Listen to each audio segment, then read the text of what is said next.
ఏమీ బాగాలేదండి. ఎందుకు అమ్మఒళ్ళు అన్నాడు, చెయ్యోత అన్నారు, అవన్నీ వేయడం వేస్ట్.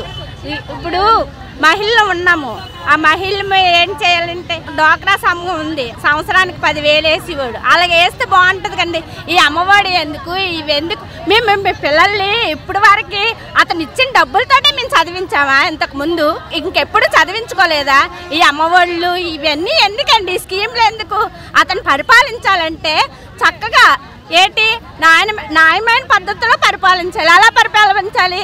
అందరూ ఉన్నోడు ఉంటాడు, లేనోడు ఉంటాడు, పేదోడు ఉంటాడు, అందరిని ఒకలాగా చూడండి. ఈ అమ్మఒళ్ళు వేసి ఇవన్నీ ఎందుకండి స్కీములు? అతను ఏమని చెప్పామా? మేము పిల్లలు ఎప్పుడు చదివించుకోలేదా? ఎలా వస్తాడండి? మా అంగన్వాడీ సీట్లన్నీ మా బొటన వేల్లో ఉన్నాయండి. ఎలా వచ్చేస్తాడు? ఎలాగా రాలేరు. అలాగే ఇంట్లో నా పిల్లలకు వదిలేసి అన్ని విధాలు వదిలేసి రోడ్ల మీద మనము నిన్నైతే టీచర్ గారు పడిపోయారు ధర్నలోన. ఏమో తను ఏమవుద్దని భయపడిపోయాను. కానీ ఇంతకాదు కూడా జగన్కి మా మీద అభిమానం అనేది, ప్రేమ అనేది లేదు. నేనున్నానమ్మా, నీ అక్క చెల్లెలు తల్లిళ్ళని అన్నారు. అక్క చెల్లి తల్లి మాట, అక్క చెల్లి మాట అతను కనీసం వినలేదు. మాకు న్యాయం ఎటువైపు కూడా మాకు న్యాయం జరగలేదు. ఎందుకు చూస్తున్నారో మరి అర్థం అవట్లేదు. మహిళలతో పెట్టుకుంటున్నారు, మహిళలతో చాలా దీనిగా పెట్టుకుంటున్నారు. కానీ మాకు కానీ రూపా కానీ మాకు కానీ పెంచకపోతే మాత్రం మీ ఓట్లు వెయ్యమని వెయ్యము. ఆ రోజు మాట ఈ రోజు లేదు, ఏమీ లేదు. తక్కువ 7,000 ఏమొస్తుంది, 11,500 ఏమొస్తుంది? కనీసం బజార్కి వెళ్తే కనీసం ఇటు నుంచి అటు నుంచి రూపా కూడా ఇంటికి రావట్లేదు. ఎలా మేము బ్రతుకుతాము? 3 4 పిల్లలతో మేము ఎలా బ్రతుకుతాము? చాలా కష్ట పరిస్థితుల్లో మేము ఉన్నాం. ఒక పూట తింటాం, ఒక పూట తినకుండా ఉంటాం. కానీ మాకు కనికరించట్లేదు. ఉండోళ్ళకి బాగానే ఇచ్చేస్తున్నారు, మాకు మాత్రం చాలా అడిగి తొక్కేస్తున్నారు. మా మీద కనికరం లేదు. జగనానికి మా మీద చాలా కక్ష ఉంది. కక్ష మాత్రం బాగా మమ్మల్ని ఓడుకుంటున్నారు అంతే. ఎంతవరకని వెళ్తాం? మాకు కానీ మాకు న్యాయం జరగకపోతే మేము ఎంతవరకని వెళ్తాం. ఆగే పరిస్థితి లేదు. ఒక్కసారి చూడండి, మా కాసి ఈ ఛాన్స్ ఇవ్వండి అని అన్నారు. కానీ ఇంతవరకు 4 సంవత్సరాల నుంచి ఇలాగే ఏమైనా పెంచుతారేమో, ఏమైనా మా జగన్ అని మాకు న్యాయం చేస్తారేమో అని ఇంతవరకు వచ్చాం.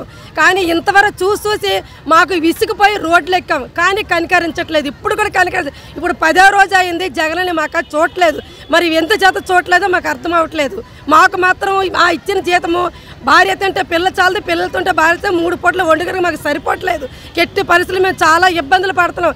తెల్లవారు 8:30 చేసుకొని స్కూల్కి వెళ్ళిపోయి 4 గంటలకు వస్తున్నాం.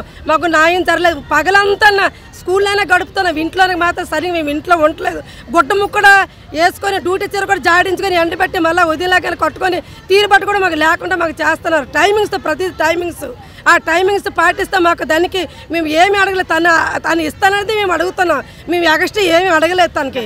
మా కోరిక నెగవేసి జగనానికి వేస్తలే తెయ్యము. తర్వాత పైన ఎలాగుంటుంది అలాగుంటుంది.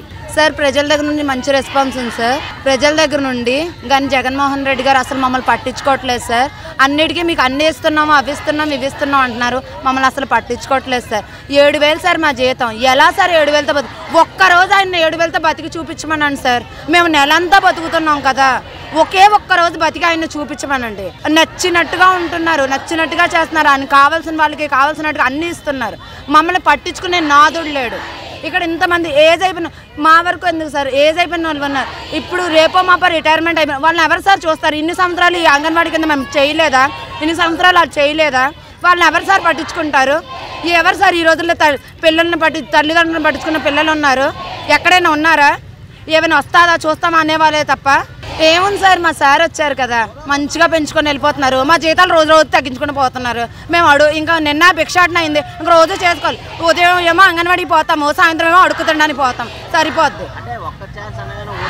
ఇచ్చేసాము. 99.9% ఇవ్వం సార్. మేమే కాదు అందరం కలిసి దిగుతున్నాం సార్ సమ్మకి. ఎవ్వరేమి ఇవ్వం సార్.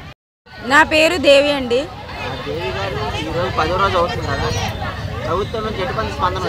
రాలేదండి, ఏ స్పందన కూడా ఇవ్వలేదండి.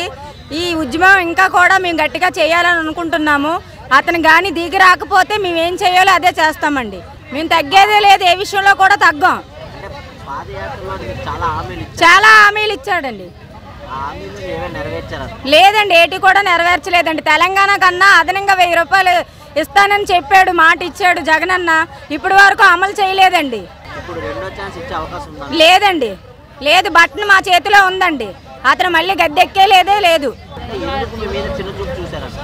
తెలీదు సార్, అదే మాకు కూడా అర్థం అవ్వట్లేదు. అక్కజెల్లు అన్నారు, చెల్లెళ్ళు అన్నారు, అన్నీ అన్నాడు పాదయాత్ర చేసినప్పుడు. ఇప్పుడు అక్కజెల్లు కనబడట్లేదు, ఎవరు కనబడట్లేదు అతనికి. ఇప్పుడు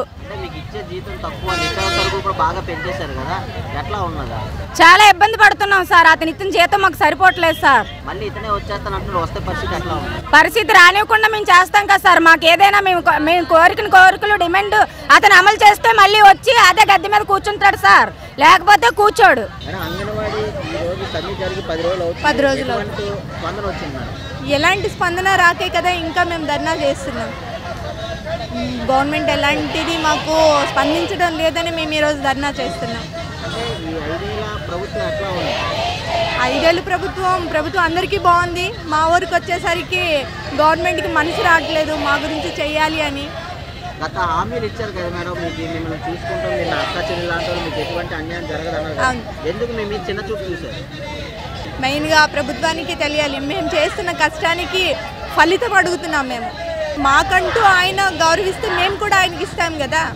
మా వాళ్ళు చెప్తుంది కూడా అదే, ఆయన మమ్మల్ని చూసుకుంటూ మేము కూడా ఆయన్ని చూసుకుంటాం. పాలన మారాలి అంటే ప్రభుత్వాన్ని బట్టి ఉంటుంది. ఇలాంటి వ్యతిరేకత వస్తే కంపల్సరీ ప్రభుత్వం మారాలని అనుకుంటారు ఎవరైనా.